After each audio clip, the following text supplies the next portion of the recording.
All right, welcome back to another episode of Real Talk. Jeff here. Brad, what's going on, dude? Not a whole lot, man. Just another Tuesday recapping another week down. We waited so long for football, and now 2 weeks are already gone. It's crazy. Yeah, I love NFL football, and it's nice when your team wins over the weekend. Obviously, mine was able to, yours was not able to, seeing as they were playing each other. But um, hmm I'm checking in from Baton Rouge, Louisiana, so I apologize that I was not able to attend the live show last Sunday. Um, I knew it was gonna be a tough chance, and I had text Brad that earlier in the week, but I didn't want to fully cancel in case there was a possibility that I could do it. But as time started to run out, I officially canceled with Brad on Saturday night, and I just officially canceled with you guys as well. So really apologize for that. We will be back live this Sunday, ready to go talking week 3. But as of now, it's Tuesday. Week 2 is over. We're talking week 3. I'm ready, baby. You ready? Absolutely. We're going to start with the mailbag. We'll go into our questions for each other. We'll hit the power rankings. We'll preview Thursday night. That's what you guys got to look forward to. Let's start here with an off-air question. This one was not on Facebook. This one comes in from Andrew Bradish. Dark horse coach to be fired. So not an obvious one, but a non-obvious one.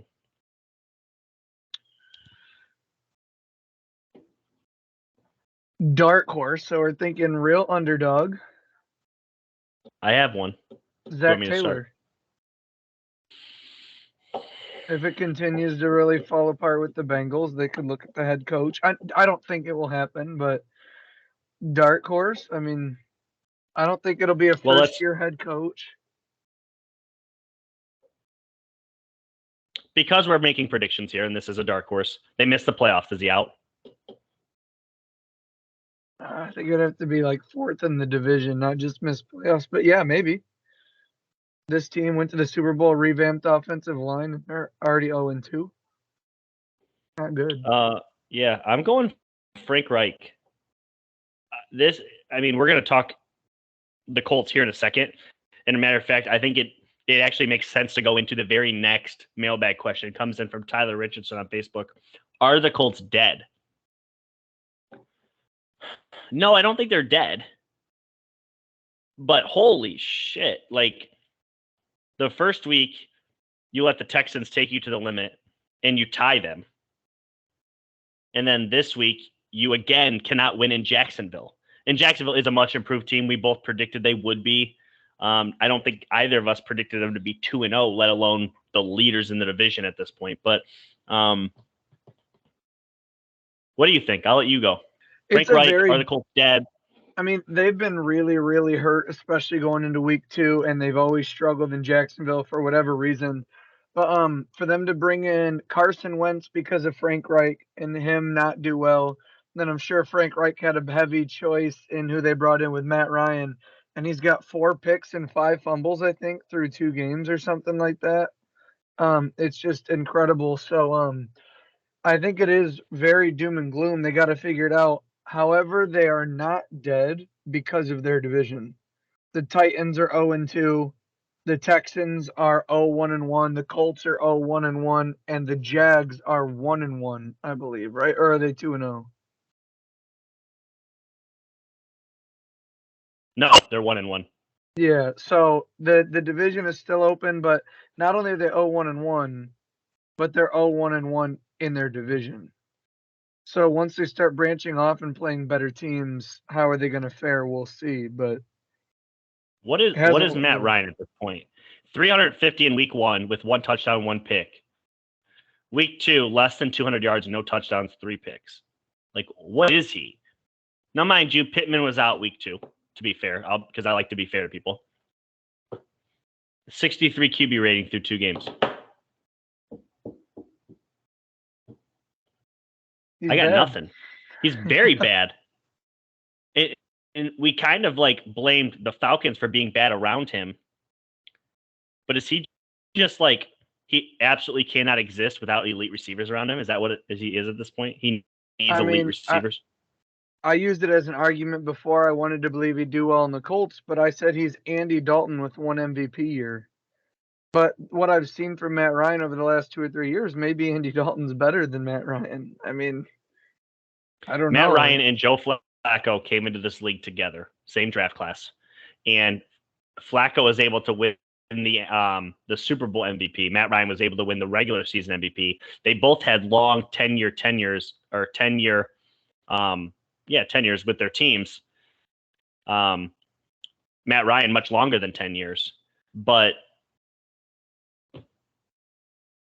Joe Flacco, I've wrote him off for a while now. He actually looked really good on Sunday. Matt Ryan, I haven't really wrote off, and he's looked like dog shit through 2 games.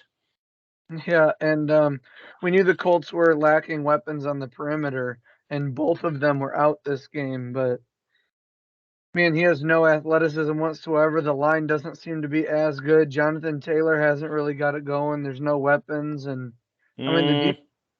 Week 1, he went for 161 and a touchdown. Well, okay. Well, I was thinking more game 2. They didn't really give him horrendous. The ball enough. He had 9 carries for 50. Yeah. So it's like teams are just going to start, putting 6, 7 in the box and seeing if you can beat them with the arm. And the Titans and the Colts are looking more and more like the same team.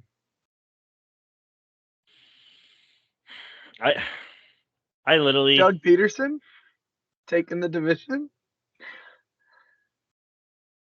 I mean, the Titans are 0-2, right? Yeah. Colts are 0-2. Who's the other team I'm not thinking of? In the division? Texans are 0-1, or I'm sorry, 0-1-1. Colts are 0-1-1. And then Jacksonville's 1-1, and they're leading the division at 1-1. Since the expansion of the playoffs, we may be looking at the first negative win-loss team to make the playoffs. Someone from this division is going to host a playoff game. That's all I know. Yeah, I don't. They got to play 15 more games. So yeah, Tyler, are the Colts dead? No, they're not. And at their best, I think they could potentially upset Kansas City this weekend. At their best, I just don't know that we've even seen them average at this point. So it's hard to really predict that they could be at their best for a game. So, but Frank Reich is my dark horse, Andrew, to answer your question. And are the Colts dead? No, but geez Louise, they're bad. This question comes in from your dad. Is the AFC North as bad as their records indicate? Quick answer, no, but let me pull the records up just for context. Everybody's 1-1. No, Bengals are 0-2, sorry. Yeah, Steelers 1-1, Ravens 1-1, Browns 1-1, Bengals 0-2. Are they as bad? So the Steelers losses to the Patriots, the Ravens losses to the Dolphins, the Browns losses to the Jets, all AFC East teams. And the Bengals have lost to the Steelers Cowboys and the Steelers. I'm very high on the Ravens and Bengals. I've seen the Steelers with TJ Watt handle the Bengals fairly nicely. I think the Browns shot themselves in the foot this weekend. 1-1 isn't a bad record. Short answer is no. What do you got? Yeah, I mean, Joe Burrow came into the season, no real practice time, lost in appendix, and they haven't got going in the first halves. New offensive line, they can still figure it out. The Browns and the Ravens just had meltdowns late in the game that may happen from time to time. But in terms of are they as bad as the records indicate, there's 19 teams that are 1-1, and there's 2 that are 0-1-1. So 21 teams in the league haven't won a game or they haven't won all their games or lost all their games. So I think the pack is still deciphering who the good and bad teams are. But I will say everyone in the AFC North has either won or lost by less than 4 points. Well, no, I get field goal at the gun in overtime, which would be a 3-point game. Yeah. So they've all lost by 3 or less points or won every game. I would say that's the sign of good teams. Yeah, I was a little shocked that the Bengals weren't able to handle the Cowboys. But let me say this, and I said this week 1, and I want to kind of repeat it. The Bengals did upgrade their offensive line, but not a lot of players were playing in the preseason, and one thing is 100% true at this point in the season. Pass rushers are getting the best of offensive linemen. Micah Parsons was an absolute dog. Joe Burrow has been sacked, I think it's 13 times through 2 games, if not more. It's at least I've got a 13 at few this point. stats on that. First of all, like you said, their first 2 games, TJ Watt, Alex Highsmith, and then Micah Parsons, DeMarcus Lawrence. That's 2 Nasty. Defensive Player of the Year candidates, 1 on each team. Just some fun things is Joe Burrow's been sacked 13 times. The rest of the AFC North has been sacked 8 times. And Joe Burrow has more sack yards than Najee Harris has rushing yards through 2 weeks in the season. Reverse production. Crazy. And some people have pointed out too, and Zach Taylor alluded to it in the press conference, the offense gives Burrow a nice pocket for the first 2.5 seconds, but Joe Burrow's hanging onto the ball too long, it crashes, and he doesn't have that, he has straight line speed, but he's not a real shifty guy. So they've kind of alluded to some of these sacks are, good coverage, this and that, but other sacks are we need to get the ball in time. And they're kind of treating the Bengals like they were the Chiefs last year in terms of they're playing too high and they're just not allowing a big play and making you go through and Burrow's turn the ball over a little bit. Last week they failed to get any plays over 20 yards against the Cowboys. So the lack of big play is really hindering the Bengals right now. So, but it's still something that I think we all believe they can figure out. Because say what you want about the Cowboys, I know I hate on them too, but they've played Brady and the Buccaneers and Joe Burrow and the Bengals and have allowed 2 touchdowns and 36 total points through 2 games. The defense and Parsons has 4 sacks on those 2 quarterbacks. Correct. And I think he also leads the league with 4 tackles for loss on top of it. So the defense for the Cowboys is playing, and Cooper Rush was on time and rhythm, was able to upset him. But if you look at the second halves by the Bengals, if they could play a full game like that, they're going to be a team that's going to start getting wins. Kyle Miller, what team needs to sound the alarm? Well, honestly, I'm gonna go the Titans. Oh man, that's mine. That's mine. I had a feeling it would be yours too. Here's the thing. That's They're too good. I'll choose another one. They're too good to just be getting obliterated on Monday Night Football. They're also not good enough. They're well coached. They have the best running back in football, arguably. It's definitely top 3, no doubt. Capable offensive line. They got rid of their second best offensive player, their best wideout, because they didn't want to pay him. And then they drafted his replacement, and they don't have the quarterback to do stuff like that. If you had Joe Burrow, Tom Brady, Patrick Mahomes, Justin Herbert, Aaron Rodgers, you can take and replace guys like that. You can't do that to Ryan Tannehill, who's extremely limited. They don't have the offensive. You alluded to this in the preseason breakdown.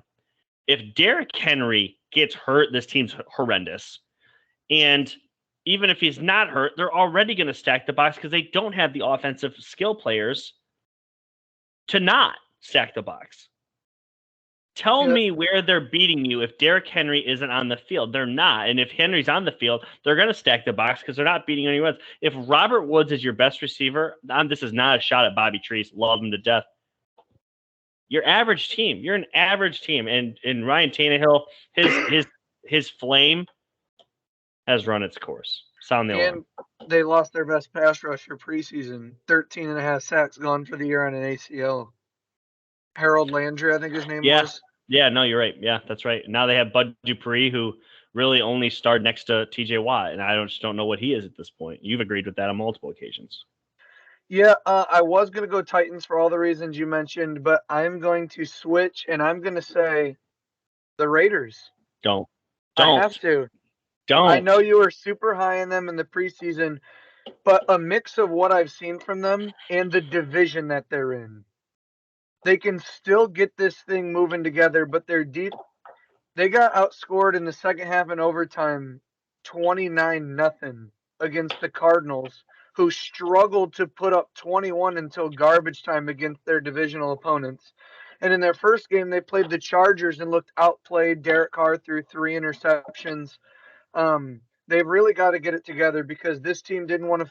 You can't afford to go 0-2 in this division. And I don't want to say it's over, but in terms of press the panic, I didn't think the Raiders are going to have a must-win week 3. I don't even know who they play. Trying to remember off the top of my head. I'm pulling it up. Titans. Wow. Sound the alarm game is literally the Raiders. Dude, literally a sound the alarm game. Loser misses the playoffs. I'm 100%. confident. Well, Titans 100%. are in such a bad division, No. but they're bad. No. The loser misses the playoffs. You're 0-3 in the AFC. You're 0-3 in the AFC. I thought you were going to another team there. Because honestly, if I didn't say the Titans, I was actually going to say another team. I'll let you have it. Just go ahead. Give me your prediction on what I'm picking here. Sound the alarm. Dallas? I don't know. I have no idea. Denver. It was total random guess. Denver's look like dog shit through 2 weeks. Yeah, they have. They just paid their quarterback to the point where they can't pay anybody else. They traded half their I shouldn't say half. They traded good players for him, traded a ton of picks. They don't have the capital or the salary cap to literally improve this team next year. People don't even realize that. Yeah, and they're dog shit right now. Tell me I'm wrong. Where is this team good? I disagree because the thing is week 1 they go on the road to the 12s in a big game. I agree that I don't think they're that good. But you have like a real weird game, 0-5 in the red zone. That's not consistently going to happen. And it's weird things, but you're in the game. You lose it by a field goal. Damn, we wanted to start off better. Everyone thought we were going to beat the Seahawks. They come back week 2. Jerry Jeudy, who did they play?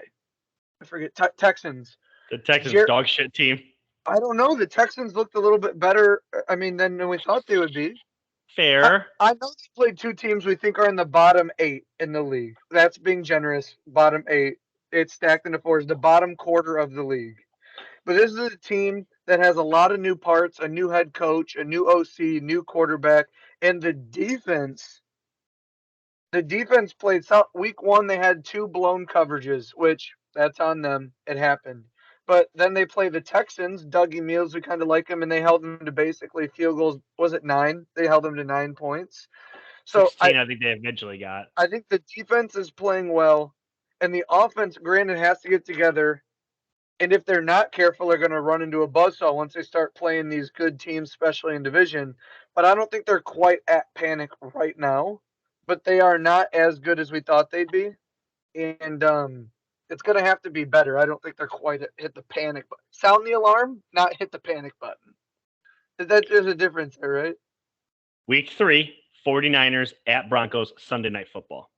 A big one. And I believe that most people, including myself, believe they're better with Jimmy G. I think they're back to the 49ers we thought they were. The mystery is gone, and now this team can just go. And I expect George Kittle to finally play. Yeah. Aaron Rollins, I want to preface this. He's a Bills fan. Die-hard Bills fan. I've known him for most of my life. I worked with him for a minute at Menards, too. I know he's a big Bills fan. Die-hard Bills fan. How legit are the Bills?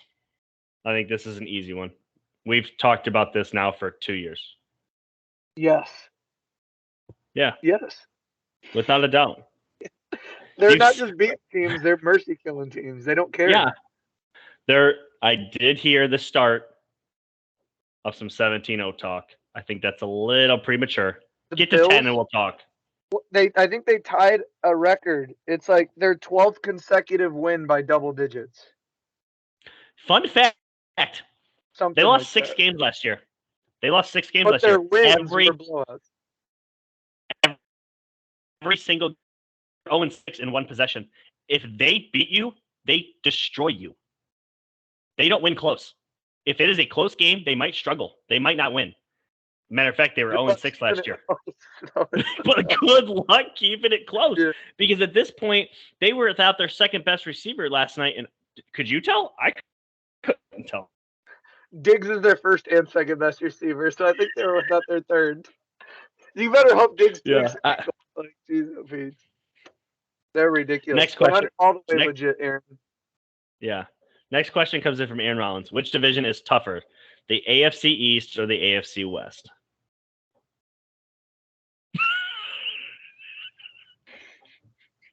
To be fair, that was laughable preseason. Right now, the Raiders are sounding the alarm per you. I'm almost there with the Broncos, and there's really two teams that are good. Okay. On the opposite side, the Bills are machine teams. Miami looks legit. The Patriots held Miami in their own and just won.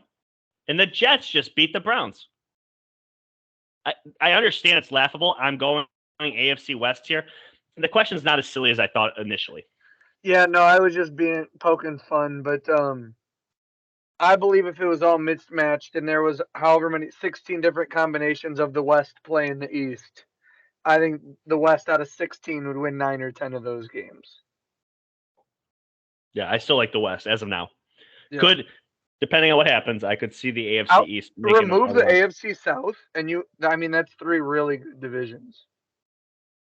The North, West, and the East are all real good. Absolutely. Jamie Lado comes in. Can Cooper Rush be a consistent starter in the NFL? Yeah, well, he's got to have a lot of help. By consistent starter, he's asking, can he start a full season?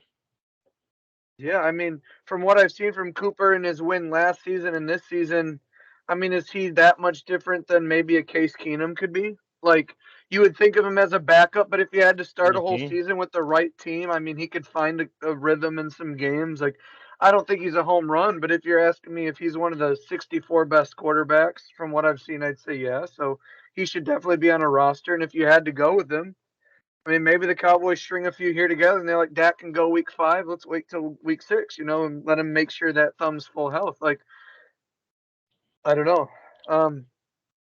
It does help that he has literally been the backup / practice squad guy for like 5 years. And that's it too. Like, he's been with the Kellen Moore system. He's been with the Cowboys. And when he steps in, it's like, there's no expectations whatsoever, really. Like, we already lost with Dak. If we lose with me to the Bengals, I mean, shit. Not that he's thinking that he wants to win, but like, he played well last year and he played well this year so far.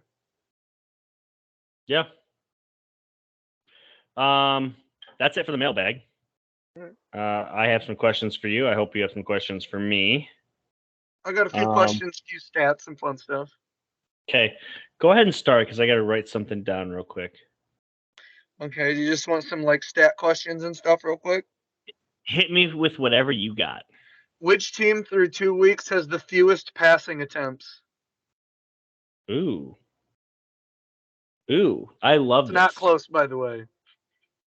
Like it's not close at all? I don't have the whole list, but yeah, from last to second to last, I think it's like 20 attempts.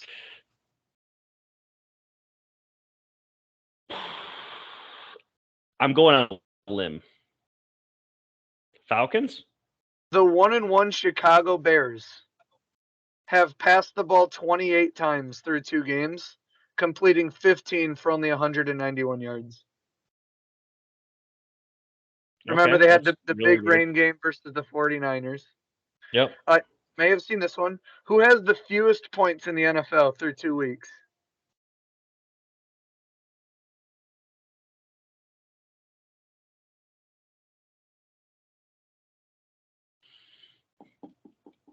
The Texans. No, one of the Texans' opponents, the Indianapolis Colts. Ooh. The Indianapolis Colts scored 20 in a tie and then got shut out by the Jags. They've only scored 20. I didn't realize that's right. The Eagles, Dolphins, Ravens, Packers, and Bills all have a quarter in which they've scored over 20 points this season so far. Oh, boy. I thought that was just some fun stuff. Also, some things on Patrick Mahomes I got through Nick Wright. Career winning percentage, when at some point in the game you trailed by 10 or more points. Third is Joe Montana with a 37% win rate. Second is Brady with a 39% win rate. You cut out real quick. Just repeat the whole stat. Okay. Winning percentage Yep. when at some point you trailed by 10 or more points. Okay. Third, Joe Montana, 370. Second, Tom Brady, 390. First, Patrick Mahomes, 505. That's fantastic. He wins more than he loses if you trail by 10 or more. Also, the most impossible stat, I thought this was Looney Tunes. Patrick Mahomes, when his defense allows less than 27 points, he's 45-1. 27 is a high number. If the opponents have scored under 27, he's lost one of those 46 games. 45-1 if you hold him under 27. So the defense can allow three touchdowns and 2 field goals. And that's So the what it new takes. stat. This is the new stat. You ready? This is the new stat. When we're projecting whether or not a team can beat the Kansas City Chiefs, Can they score 27? Can you score 30? 27 is not enough. It's less than 27. Oh, okay. So 27 or more is the cutoff. Let's just have fun with it. 28. Can you score 4 times? Because if you can't, no chance. 3 tuds and 2 field goals, or 4 tuds. Don't miss your extra points because the shit matters. So isn't that just bonkers?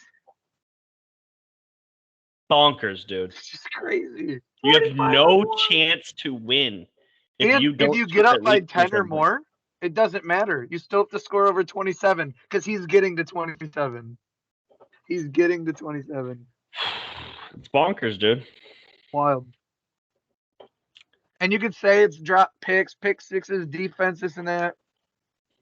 Every quarterback has a defense. Every quarterback throws the ball. It's just crazy. Yeah. We're going to give our power rankings at the end of the show. But I want you off the top of your head to give me your power rankings based off these 0-5 teams or 0-2 teams. There's some of them. 0-2. Yep. Yes. Cincinnati Bengals, the Tennessee Titans, the Las Vegas Raiders, the Atlanta Falcons, the Carolina Panthers. They're actually none of these teams are really horrendous outside of maybe the Falcons we predicted to be. But hit me. Number one or number 5, whatever you want to start. Number 1, the best 0-2 team. Yeah. The Bengals. Okay. Second is the Raiders. Yep. We're going to 100% agree. I can already tell. Is the Falcons. Third is the Falcons. Fourth is the Titans. Fifth is the Panthers. Wow. You're high on the Titans all of a sudden? Or what's going on here? Fourth. I'm sorry. You're high on the Falcons. I said, are you high on the Falcons already? Or no, I'm just completely out on the other two. I think the Falcons have some fun offensive pieces. Cordell Patterson, Marcus Mariota, Kyle Pitts, Drake London's playing pretty well.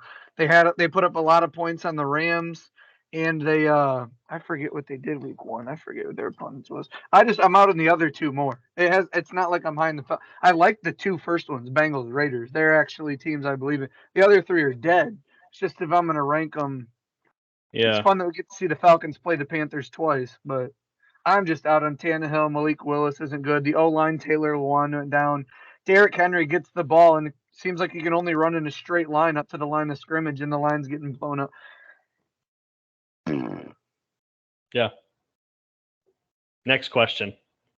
I kind of agree. I'm Bengals, Raiders, Titans, Falcons, Panthers. Yeah, we just switched the Titans, Falcons. I have been semi-impressed with how the Falcons have battled, but I still believe they're bad. They're bad. I want you to give me, I don't need you to pull the stat book out, but I need you to tell me why Jalen Hurts is actually better than Dak Prescott.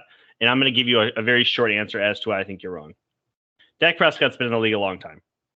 He's made the playoffs, I believe, 3 times, or is it 2 times? It's at least twice. It's minimum twice, potentially 3. Okay. He just came off a 12-5 season off a season-ending injury.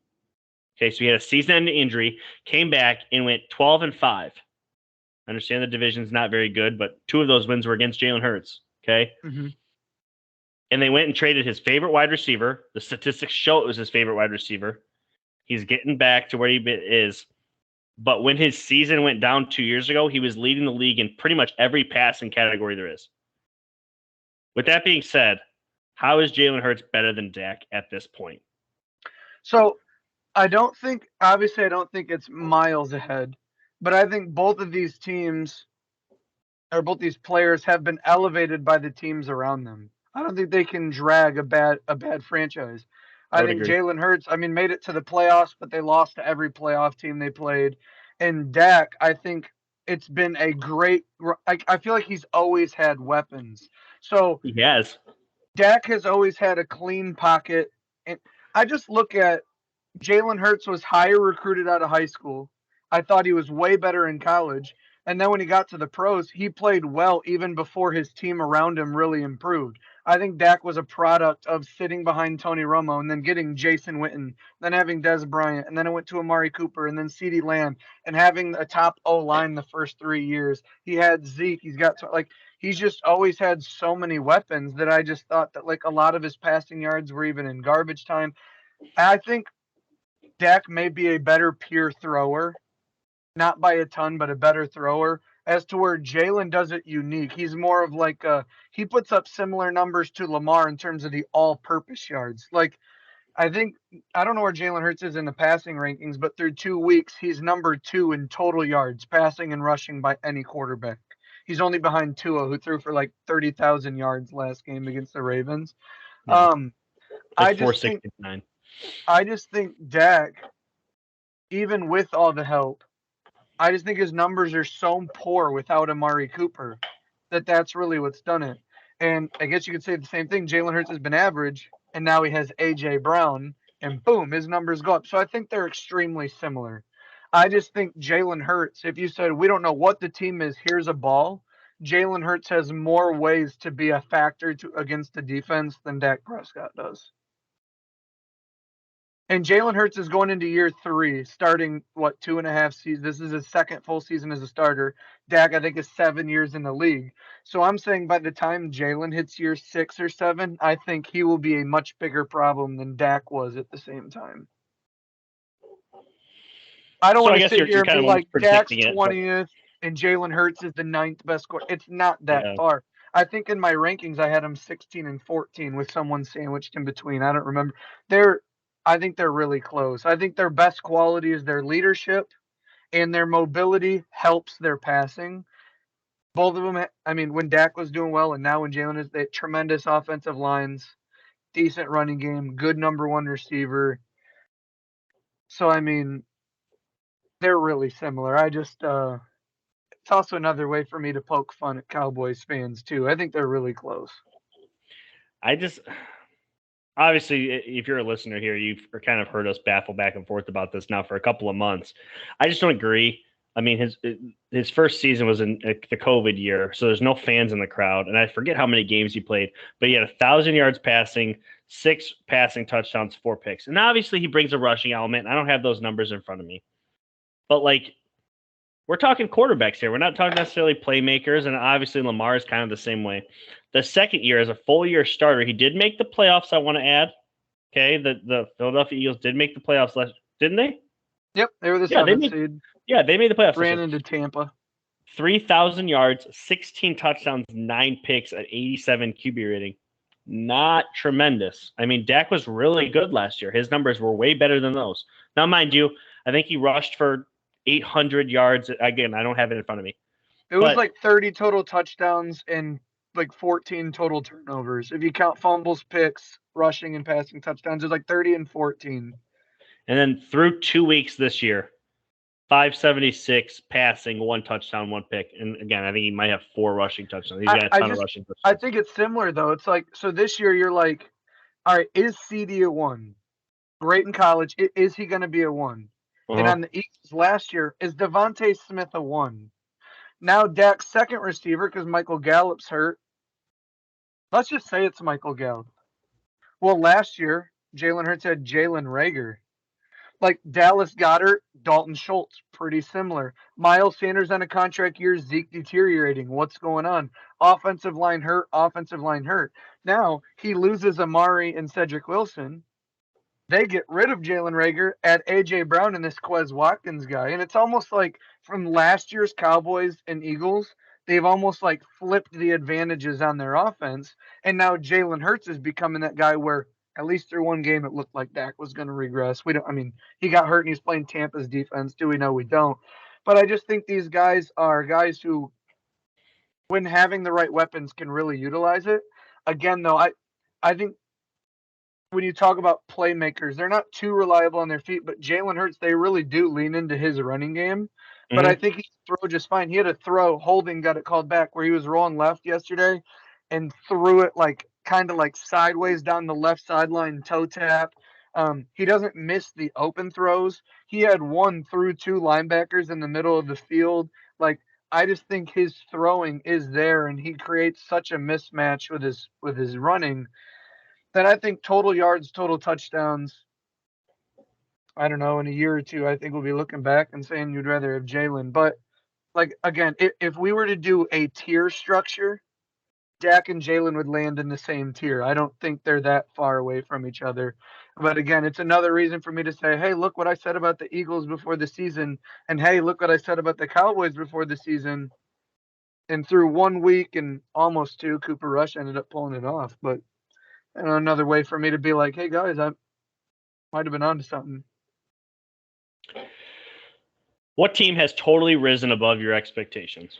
The New York Giants. They're 100%. 2-0. They're 2-0. 100%. I didn't know if they'd reach 3 wins. Remember They're we were 2-0. talking. Remember Vegas had them at, I think, 5.5, and we were talking about literally betting our retirements on the under. we couldn't manufacture 4 wins for them, so we're like, there's no way they get to 5, let alone 5.5. They're literally a third of the way there. I had them at 2-14 in my preseason predictions. Now, again, Yeah, that was both just of me those ranking numbers. the teams, but I had them at 2-14.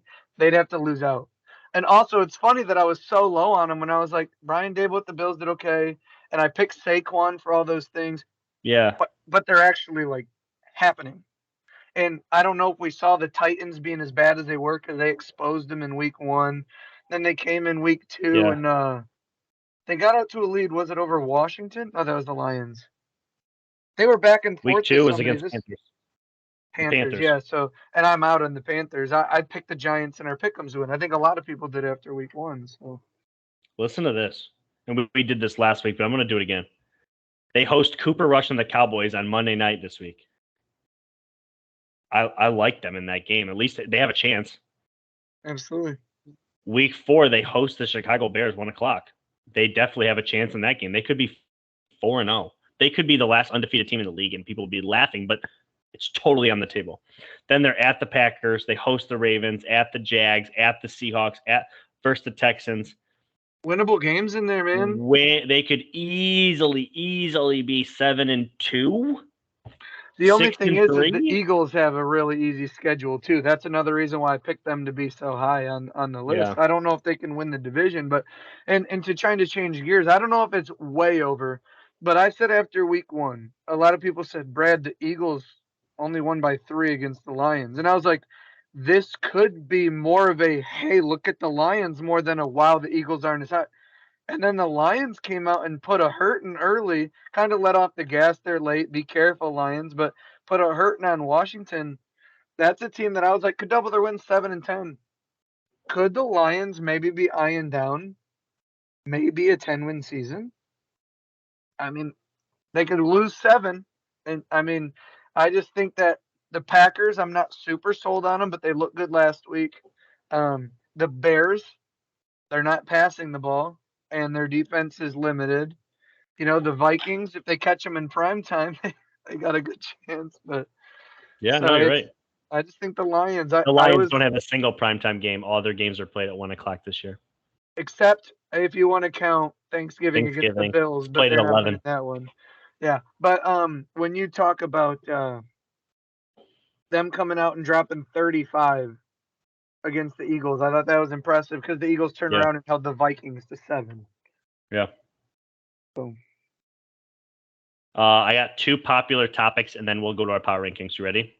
I still have a couple more in here too. Oh, okay.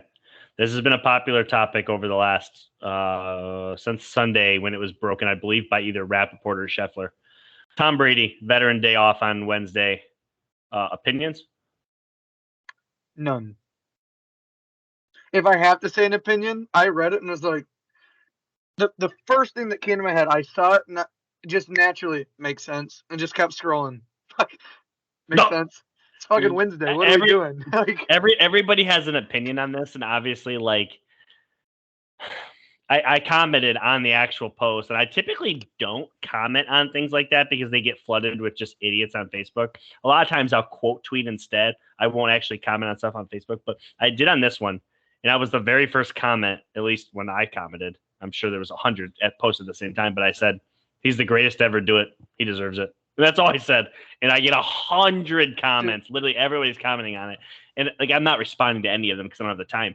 But everyone's like, he's not. He's a crybaby. Needs to retire. They're all immature responses. I didn't see a single response that's like, it's unfair. Nothing. It was all, he's a joke. Yeah. Some people look at it at face value. Oh, Tom Brady's getting another pamper. Let's look at it deeper. I'm a Steelers fan. They said, hey, Brad, it came out every Wednesday, TJ and Cam Hayward don't practice. Good. Let those boys sit down for a minute. If someone said, hey, we're going to let Cooper Kupp sit out Wednesdays, Rams fans would be like, Triple Crown winner. Yeah, let him sit out on Wednesdays. Also, this is his last year. We need to see what our other quarterbacks look like with the first team offense.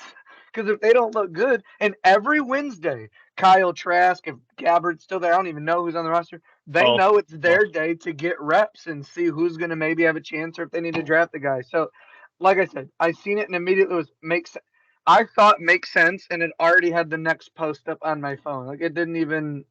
Yeah. What are we even talking about? All right, hit me, and then I got one more. I'm gonna take this one away. Does Nathaniel Hackett of the Broncos make it past year one? Yes. Okay. Yeah. So this kind of piggybacks off one thing that you said. I said Raiders, Bengals, Colts, Titans, all winless in the AFC. Will any make the playoffs? Yes or no? You don't have to tell me which one. You can if you want to, but yes or no?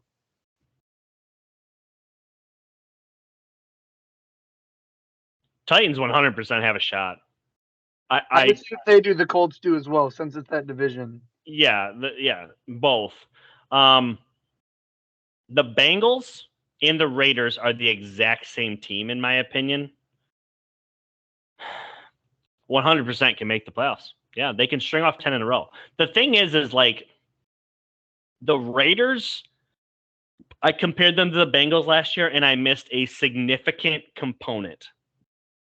Do you have a guess at what that component is? The Raiders? Yep. How are they different from last year's Bengals? New coach? I don't know. The salary cap. They pay their players where the Bengals weren't, so they were able to have depth. Where the Raiders don't have depth. They don't have an offensive line because they have no depth. They don't have a secondary. Where the Bengals did, they had all those things because they weren't paying their quarterback. They weren't paying their wide receivers. Literally none of their wide receivers get paid. So they had the money to disperse elsewhere. The Raiders have contracts with quarterback, wide receiver, tight end, running backs. I mean, literally everybody's getting paid, pass rushers, and they don't have the depth other places. And I think that has caught up to the Raiders. And I almost wonder, are they only going to play upset to teams, or can they actually be a front runner in this division?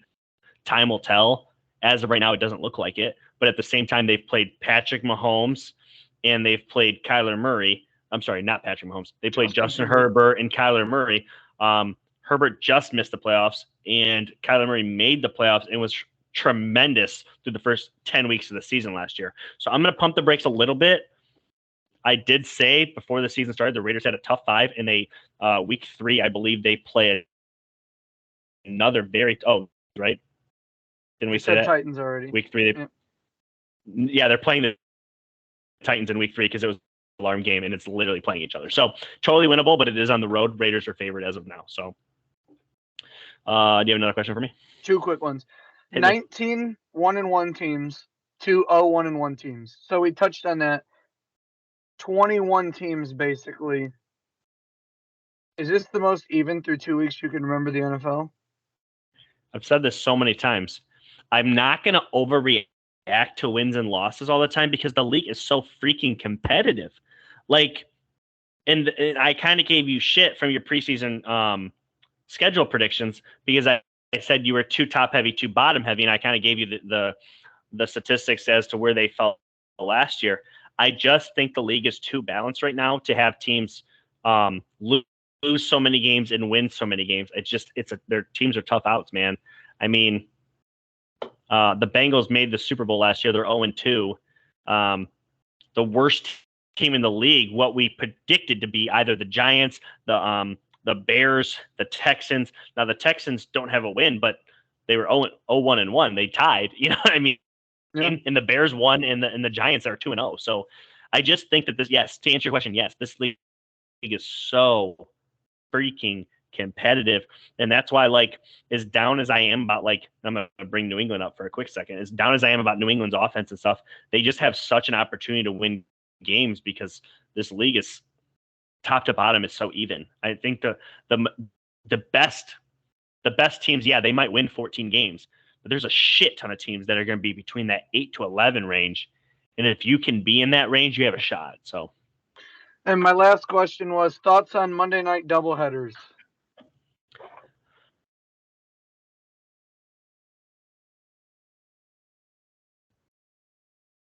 I don't remember what I said. I think I said, like, I thought about it today. I thought about it. I didn't like that they overlapped into, like, it was literally like the first quarter. Like, it was like the start of the first quarter. As soon as the first quarter ended, another one started. Give me at least halftime.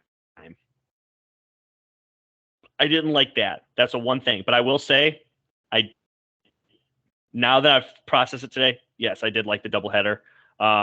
Take more games off Sunday where I'm missing 5 games at a time, where I have something to flip back and forth with on a Monday night. Off. Why do we have 8 games at 1? Like, take one of those off and slap it on a Monday night. Get more teams. Promote your stars. Get more teams out there on Monday night. They both were yesterday, but if one game's a blowout, people are going to tune into the other one. It makes it worth going to a bar setting if you want to go grab a bite to eat at a restaurant. I think a lot of sports fans now, between phones, laptops, TVs, everyone's got two devices to watch. I mean, I know I have 2 TVs where I'm watching, so I just thought it was fantastic. I really enjoyed it. For instance, Steelers-Bengals, I don't know if you've seen this, their week 1 rating. Did you see what it was for a 1 o'clock game? 18 million. The top rated game for Sunday Night Football, Brady versus the Cowboys, 25 million. So if the Steelers and Bengals got an 18 million rating on week 1, that means nobody was watching Colts Titans. Throw that puppy on Monday night. Yeah, I also was looking. I thought at 1 o'clock, I thought the Steelers Bengals is the most intriguing game at the 1 o'clock window. Yeah, I guess there was a few, but yeah, I could agree. Yeah, either way. I guess. That was my last question. Baker did play the Panthers that week, but yeah. Yeah. Last comment. I don't know if you've seen anything about Kyler Murray potentially getting hit. Do you have anything to comment on that? Because I've seen the video. I do have comments, but I didn't know if you did. Wish it was harder. All right, so let me give you guys the backstory on this. Kyler Murray. Soft, though. It looked like he went to grab him and got face. I didn't think it was. It's a total misunderstanding. Yeah, I didn't think it was a. So Kyler Murray. Kyler just keeps walking, no one says anything, but him snapping back, everyone's like, "Oh shoot, what happened?" That dude went to grab his. It looked like a grab. His shoulder pad. His fingers were almost closed by the time he made contact. Like he was trying to Now should he be grabbing him? Maybe not. But Kyler's up in the fans, getting after it. It didn't look like anything malicious. Kyler ran up. Mind you, this is at the Raiders Stadium. He ran up to some Cardinals fans in the end zone, celebrating, slapping hands and stuff. He went to turn and run away, and another fan went to slap a Cardinals fan, literally wearing a Kyler Murray jersey, number 1, went to slap his pads and got Kyler's face. Kyler immediately whips around, and then, I don't know if you've seen, he gets up in the face of a Raiders fan who had nothing to do with the situation. And then the Cardinal fans are literally like, "Whoa, Kyler, what are you doing, dude?" They're pushing him away. They're like, "Chill out." Totally overblown. Apparently the police are looking into it. The whole thing's bullshit. Kyler Murray is the Devin Booker of the NFL. They're both soft. They're both athletic. People think they're sweet. They fall short. They're bad. Get out of here. Go to baseball. Devin Booker, why is he on the cover? I don't ever understand it. Power rankings, you ready? I can't wait. You went first last week. You want to go first again? I can. Kind of speeding through it because a lot of it's a little muddled. I feel great about my top teams. The first couple are iffy. I'll go ahead and start. Off a loss, I still think this team is very capable. I just think on a Monday night at Link Field over there in Philadelphia, the Vikings ran into a bit of a buzzsaw. I like the Vikings at 10. I think they're a good 1-1 team sitting at the top of their division. I like them a lot. Number 9, also a team coming off of a loss on the weekend, the Baltimore Ravens. I think they just got spun out of control, got to calm down a little bit. Dolphins caught them.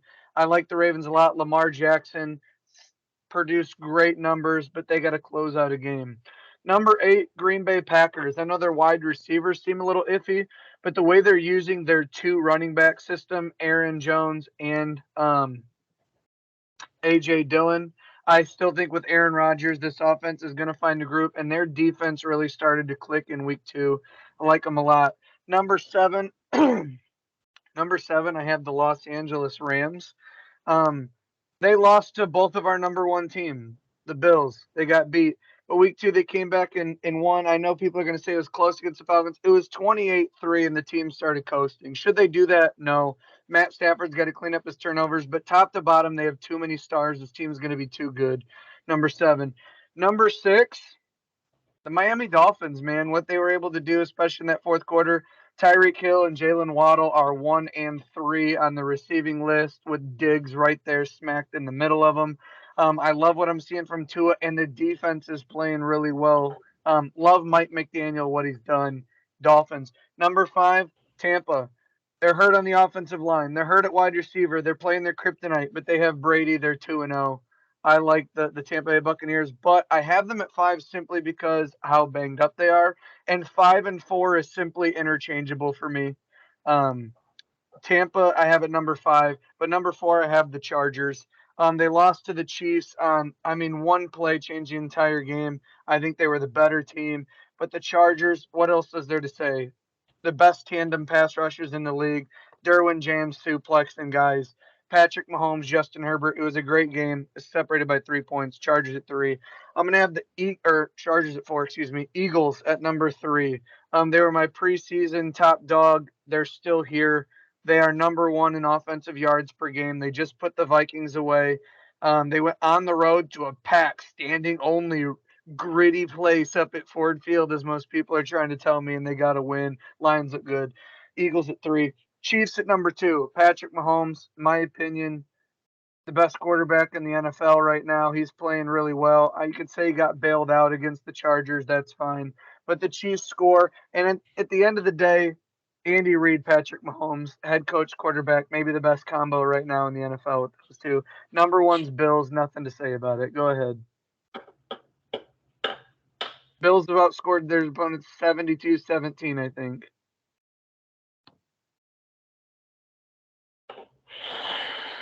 I don't know how that's that crazy. I'm disappointed in you. Why? Give me 8 through 10 real quick. 8, 9, and 10 in order are Packers, Ravens, Vikings. So the Packers lose to the Vikings week 1. The Vikings then lose to your number 3 team, and because of that, the Packers get to jump the Vikings. I do, because Packers consistently have won so many games over the last few years, and even last year they were really bad week 1. I think it was out of the jump at Minnesota. They go in there. Okay. Justin Jefferson exposes the secondary. They got to recalibrate. They come back, and then they win a game week 2. I think the Packers will finish ahead of the Vikings eventually. I thought Kirk Cousins over Kevin O'Connell would take that jump, and it looked like it week 1, but then in week 2 they go right back to Kirk. They had so many chances to get back in the game, and they threw 3 picks deep in Eagles territory. I just think, yes, the Vikings did beat the Packers. I don't know if I would take them right now to neutral site to beat them again. I don't know. Interesting. Okay. Yeah, with the Ravens. Overall, we have all but one team on this list. So, in a nutshell, we mostly agree. I do not have the Packers even on this list, and you had them at 8. I think you said. Mm-hmm. Yeah, I think that's extremely high. They beat a dog shit Bears team. No, I picked them to win the division. If you remember, but they beat a dog shit Bears team and they lost to the Vikings, who you have it. It just didn't make sense to me. And then I also don't agree that Patrick Mahomes is the best quarterback in the league, but that's another topic for another day. We'll get into that later. Yeah. Number 10. This team took Philly to the limits, and they kicked the dog shit out of the Washington Commanders. Mind you, they're the first team in NFL history to beat the Washington Commanders. Fun fact for you today. They are.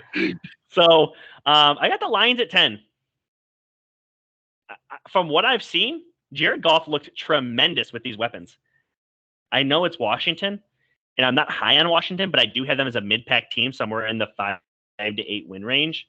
I got them at 10.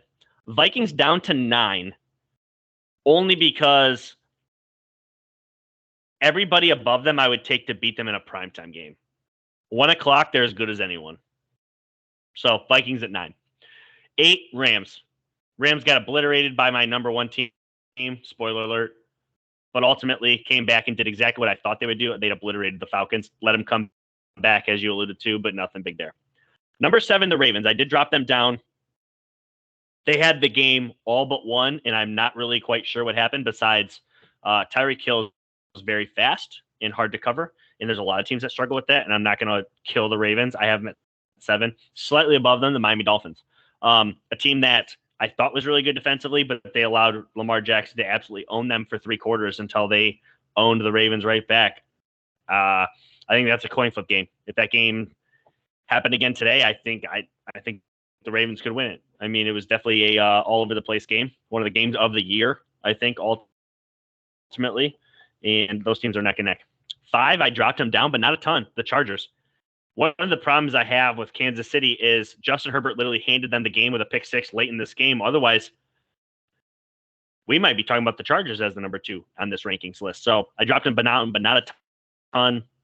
Very similar to the Ravens. 4, I got Philly. Philly's done everything that you said they were going to do. They've been great.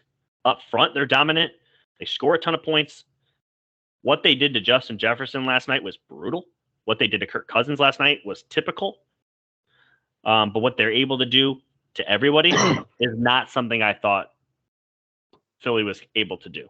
And though I've kind of been up in your face about Jalen Hurts, he's been not good, but great. He's been great through 2 weeks. 3, Tampa. And I was kind of shocked you dropped Tampa as low as you did because, so week 1. I had him at 4. I thought you had him at 5. Chargers are, well, okay, yeah. I did have him at 5. Chargers and Tampa, I think, are neck and neck. Regardless, I get why you would drop them. But at the same time, I had Tampa at 3. They beat their arch rivals on the road, a team that nobody said they could beat. And once Mike Evans goes out and Lattimore goes out, Brady had his day. I'm not going to – this is a game that kind of – honestly, it's a wash at this point. It was just so weird. As beat up as they are, they keep winning. Number 2, though, is Kansas City. They're doing whatever they want to people. I did think it took – and obviously you have to intercept the ball, but it did take Justin Herbert making a poor choice for them to win that game. Otherwise, it's probably the Chargers we're talking about here. But Kansas City's obviously really good. And the number 1 team, and it ain't close.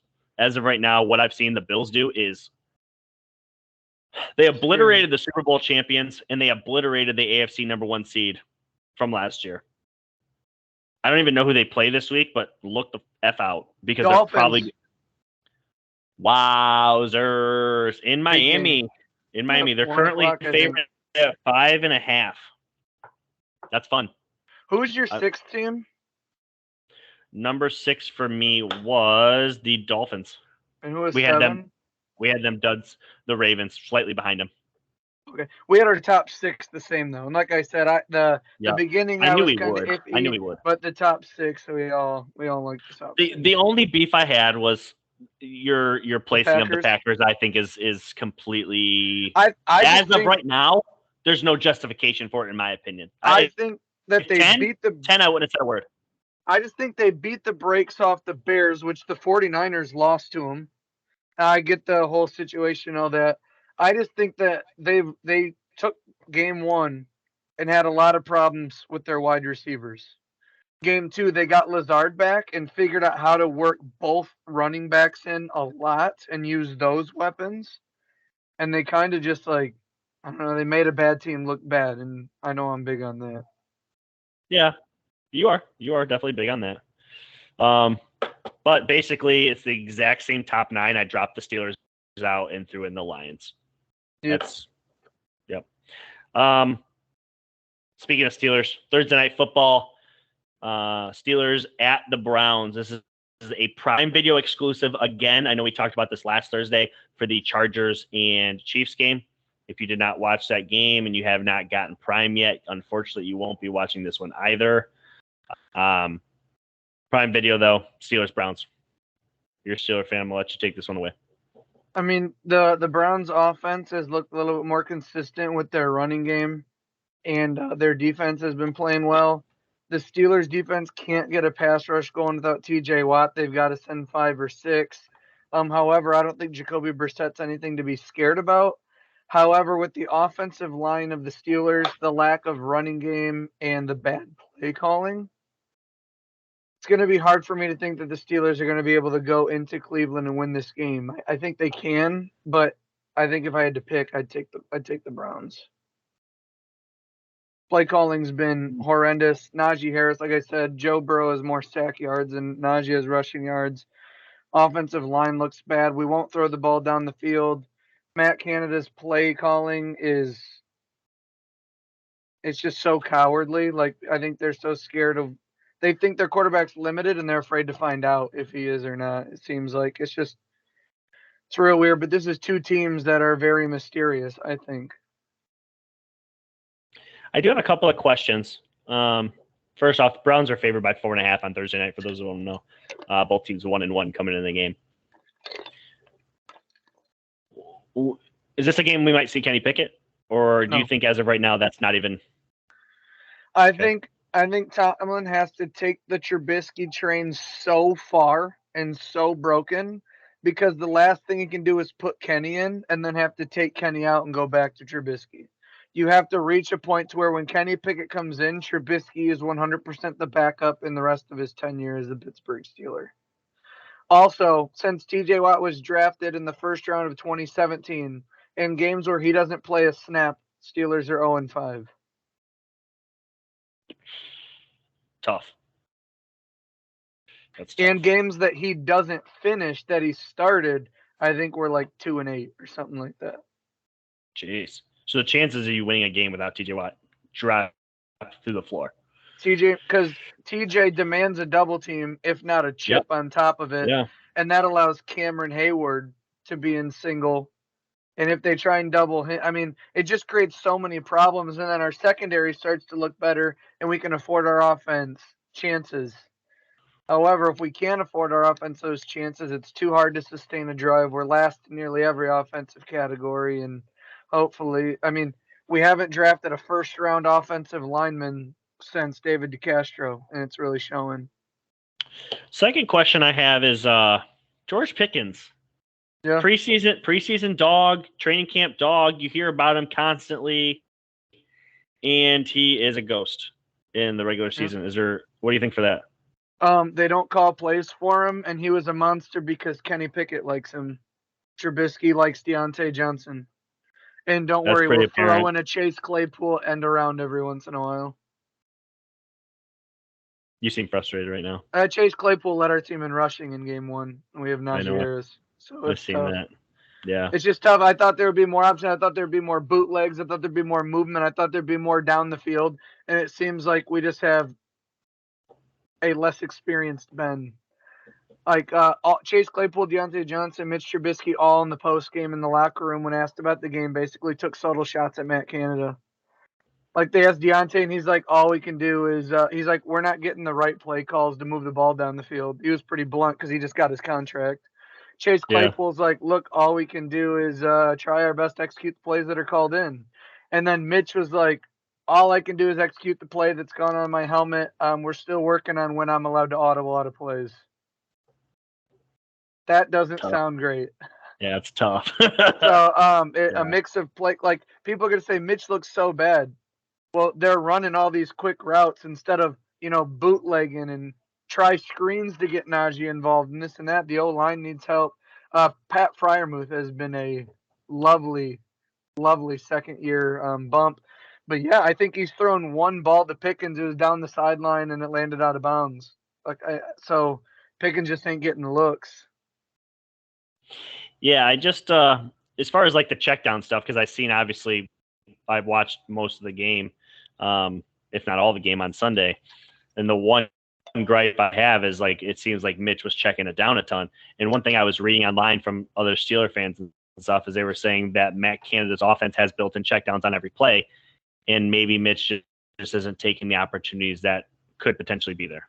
I don't know if you have a comment on that.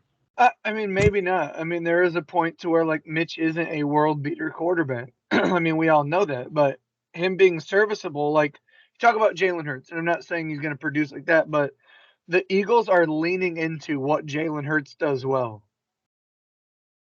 Matt Canada's like, this is my offense, and you better fit it. He like the great offensive coordinators adjust their play calling to the skill set of the quarterback, and Matt Canada has his play calling, and then that's it. So it's like it's kind of frustrating because Mitch should be on the move. There should be a lot of misdirection, and it seems to be pretty straightforward. And most of our runs are snap right to the running back, and our offensive line isn't good enough for those kinds of things. Like Mitch should be throwing the ball 35 times a game, and screens should be an extension of our run game. It should be a total yards offense, not a rushing offense. So the offense just looks way more broken than I was anticipating. But if the playoffs started today, there'd be a game at Acrisure, so I can't be too upset. As far as predictions, you're taking the Browns on Thursday night? I was being respectful to my audience in the proper hearing. I will be taking the Steelers to win the game on Thursday night, but I don't feel great about it. Like being optimistic, if I was a gambling man, I wouldn't put any money on this game because I can't bet against the Steelers. But Yeah. they're going to be on my pick'em sheet. I don't know that I love the Steelers to win, but definitely I like them to cover the 5.5. From what I've seen of the Browns on Sunday, they're no better nor worse than the Steelers. I think these are pretty even teams. They're both limited at quarterback. The Browns are way better at running the football, but the Steelers defense as of right now is way better. So I think it's a pretty good game. And to be honest, I like the Steelers to win, but I wouldn't bet it, but I would bet them to cover. So that's where I'm at. So I hope they win. Anything else from you, Brad? No. All right, guys. That's a week 2 recap. Questions, answers, everything that I hope you guys wanted from us. Power rankings, of course. We're back Sunday for live, 11 a.m. Or in my case, it would be 10 a.m. Central Time. You're still in Baton Rouge on this weekend? Yeah. For the next like 2-3 weeks. Yeah. I'll be here in a while. Yeah. So it's weird being on Central Time because like I talk to people like they're on my time and they're not. And second thing is like everything starts earlier. Like yesterday I got home from work. By the time I got out of the shower, the Bills game was coming on. So it was just like, it was really strange. So, but outside of that, anything else? No. All right. We're out. Real talk. Real talk.